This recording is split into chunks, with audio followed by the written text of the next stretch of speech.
Last summer, I harvested 42-pound watermelons from a patch that only had room for 3 plants. The year before, same patch, same soil, same varieties, I got 12 melons that barely cracked 15 pounds each. The difference was not a new fertilizer, not some fancy irrigation system, and definitely not more space. It was how I pruned. Most gardeners I talk to treat watermelon vines like they are sacred. You let them run wherever they want. You never touch them with pruners, and you hope for the best. I get it. I did the exact same thing for years, but here is what I discovered after one frustrating season, where I finally sat down and really studied how watermelon plants distribute their energy. When you let a watermelon vine run unchecked, it is trying to produce as many fruit as possible, but it does not have the resources to size any of them up properly. Strategic pruning redirects all of that growth energy into fewer melons that end up dramatically larger, sweeter, and more consistently ripe. Today, I'm going to walk you through the exact pruning method I use, vine by vine, cut by cut, so you can do this in your garden this week. I will cover when to start pruning, which runners to keep and which to remove, how to manage the flowers for maximum fruit size, and how to handle the vines as the melons develop.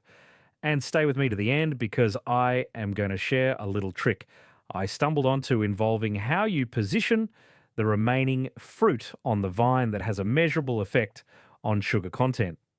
Most growers have never heard of it, and it is the kind of thing I wish someone had shown me a decade ago. Now, before we get into the method, I want to be honest with you.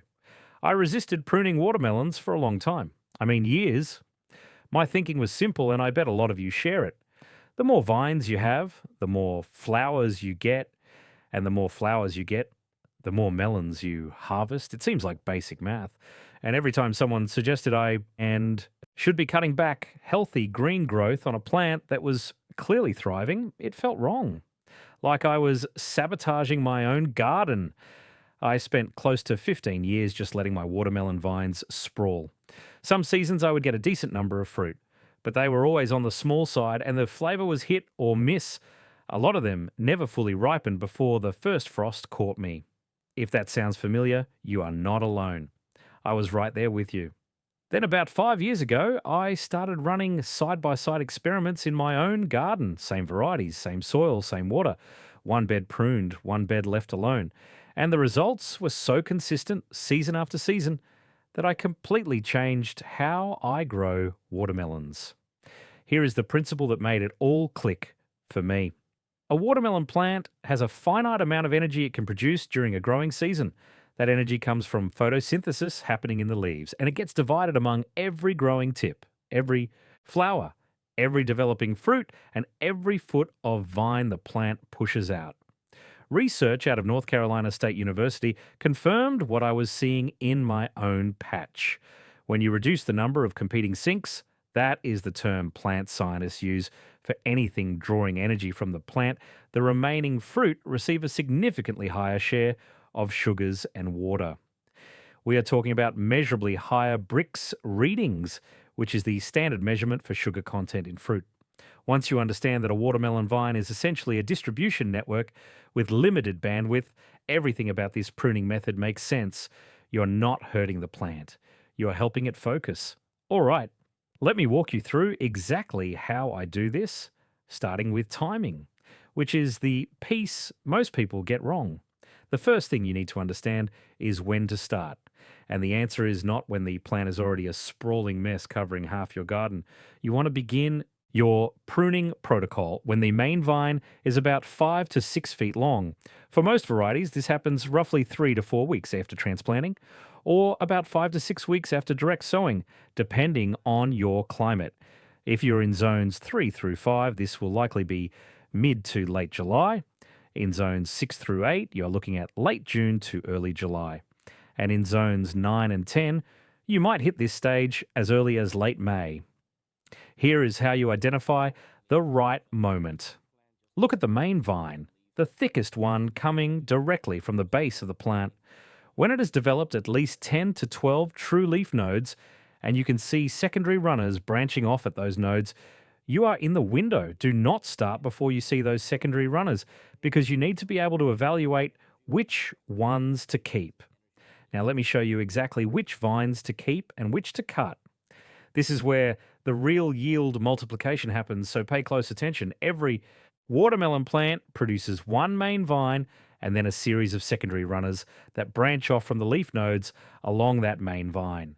Left alone, a vigorous plant can produce 8, 10, even 15 secondary runners. Each one of those runners will try to set its own fruit, and that is where your energy gets diluted. What I do is select the two strongest secondary runners and remove everything else. Here is how you choose. Walk along the main vine from the base outward. The secondary runners closest to the base are typically the most vigorous because they have been growing longest. Look for the two that are thickest at the point where they branch off the main vine, that have the most leaf coverage, and that are growing in directions that give them room to spread without tangling into each other or the main vine. Once you have identified your two keepers, take a sharp, clean pair of pruners. I use bypass pruners that I wipe down with rubbing alcohol between plants, cut every other secondary runner right at the node where it meets the main vine, cut it clean right against the main stem. Do not leave a stub. A clean cut heals faster and reduces the chance of disease entering the wound. I typically remove anywhere from 6 to 12 runners per plant, depending on how vigorous it is. Now, I want to be straight with you. This feels aggressive the first time you do it. You are removing what looks like perfectly healthy growth. But within a week, you'll see the remaining 3 vines, your main vine plus 2 secondaries, thicken up noticeably. The leaves get larger. The whole plant just looks more robust. That is the energy redistribution happening in real time. Here's something I want to mention because I made this mistake myself. After you do your initial pruning, the plant is going to try to push out new secondary runners. This is the plant's natural response to having growth removed. You need to check your vines every 3 to 4 days and pinch off any new runners that appear. Just snap them off with your thumb and forefinger when they are small, 2 to 3 inches long. If you let them go, you are right back where you started with energy being spread too thin. I spend maybe 5 minutes per plant every few days doing this maintenance. It is not a lot of work, but it makes a real difference. What I am showing you today is just one piece of a much bigger system I use to get more food from every plant in my garden. If you want the complete picture, I put everything into a 115-page guide called the 30-Day Maximum Yield Protocol. It covers the soil biology prep that makes pruning even more effective, strategic pruning techniques for tomatoes, cucumbers, and peppers, plus companion planting systems and succession schedules that keep your garden producing all season. It is $17 through my website. Just scan the QR code on screen or click the link in the description below. All right, let us keep going. Now that your vine structure is set, the next critical piece is managing the flowers, and this is where most people lose their nerve. A healthy watermelon plant is going to produce a lot of flowers, both male and female. You can tell them apart easily. Male flowers sit on a thin stem with no swelling behind the petals. Female flowers have a small round swelling right behind the petals. That swelling is the baby watermelon. Here is what I do. On each of my 3 vines, I allow only 1 female flower to set fruit. 1 on the main vine and 1 on each of the 2 secondary runners. 3 fruit total per plant. When I see additional female flowers forming, I pinch them off before they get pollinated. I know. 3 melons per plant sounds like you are leaving production on the table.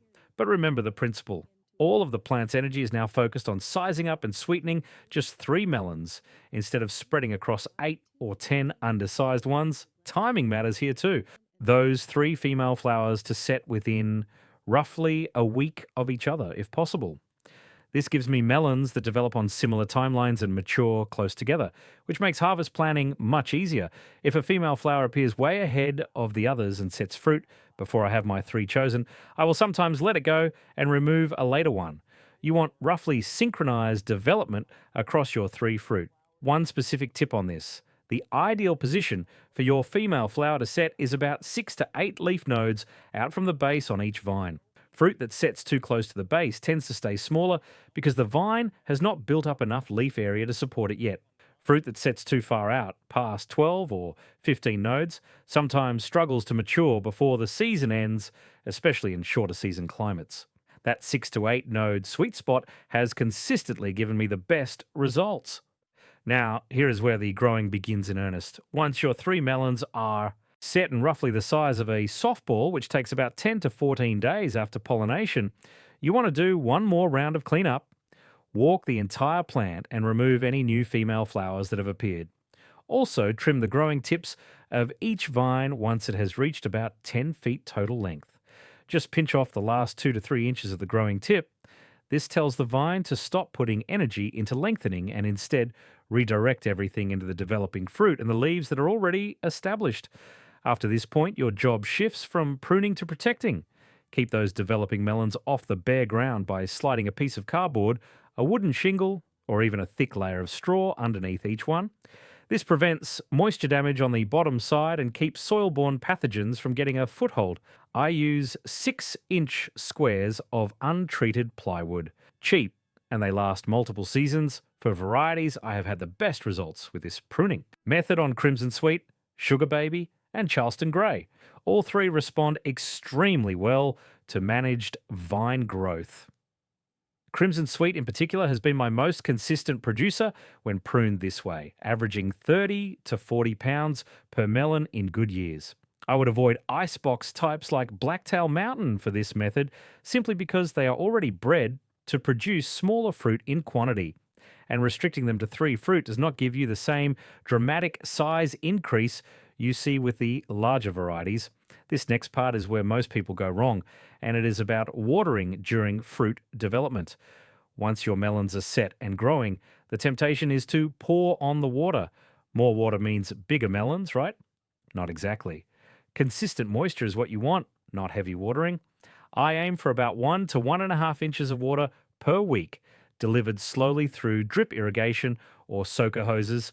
If you are hand watering, give each plant a slow, deep soak every 3 to 4 days rather than a light sprinkle every day. Here's the critical piece though. About 10 to 14 days before you expect to harvest, reduce your watering by roughly half. This mild stress concentrates the sugars in the fruit.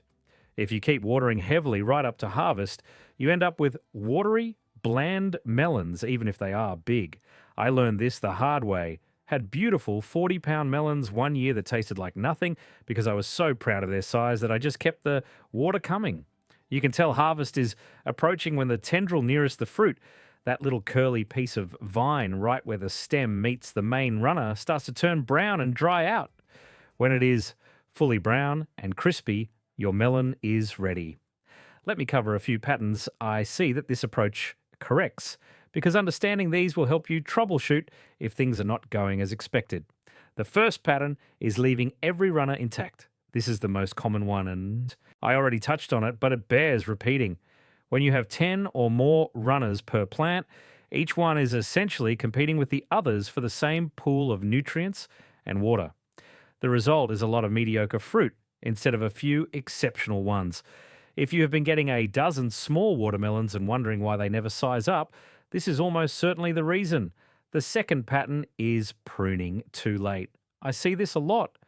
Someone hears about watermelon pruning and goes out to their patch in August when the vines are already a tangled jungle with fruit setting everywhere. At that point, aggressive pruning can actually shock the plant and cause it to abort existing fruit.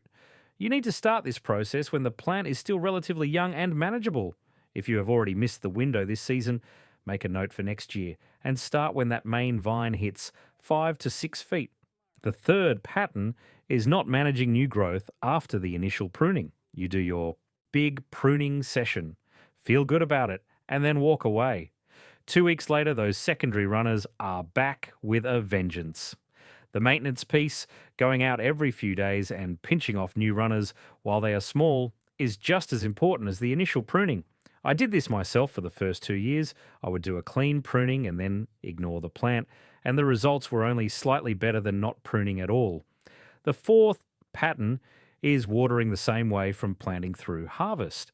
As I mentioned, that late season water reduction makes a real difference in flavour. I tested this with a refractometer, which measures Brix levels over 3 seasons, melons, where I reduced water in the final 2 weeks, consistently measured 2 to 4 Brix points higher than melons I watered straight through. That might not sound like much, but you can absolutely taste the difference. Now, here is that bonus tip I promised you at the beginning. After 3 years of pruning and tracking my results, I noticed something interesting. The melons that developed in positions where they received direct afternoon sun on their top surface consistently tested sweeter than melons that were shaded by the vine canopy. So I started deliberately positioning my remaining fruit by gently, and I mean gently, turning the melon and adjusting the surrounding leaves so that the top of the fruit gets at least 4 to 5 hours of direct sun during the hottest part of the day. The theory, and this is backed by some research out of the University of Florida on sugar accumulation in cucurbits, is that warmth on the fruit surface increases the rate of sugar transport into the melon during the final stages of ripening. It is a small adjustment. It takes maybe 2 minutes per melon, but when I compared sun-exposed melons to shaded melons from the same plant, the difference was consistent. 1 to 2 Brix points higher on the sun-exposed fruit. If you have gone to all the trouble of pruning and managing your vines, this last little positioning trick is like the final polish that takes your harvest from great to genuinely exceptional. Everything I shared with you today, the vine selection, the flower management, the watering protocol, that is just the watermelon chapter of how I approach my whole garden. If you want the complete system, I laid it all out in the 30-day maximum yield protocol.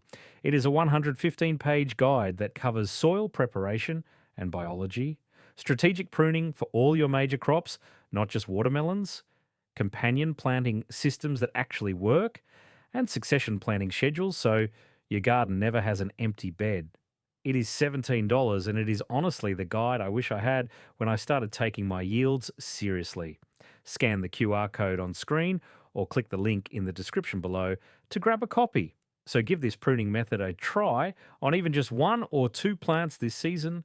Run your own side-by-side test like I. See the difference with your own eyes. Drop a comment below and let me know how your melons turn out. I would love to hear about your results. Good luck out there, and I will see you in the next one.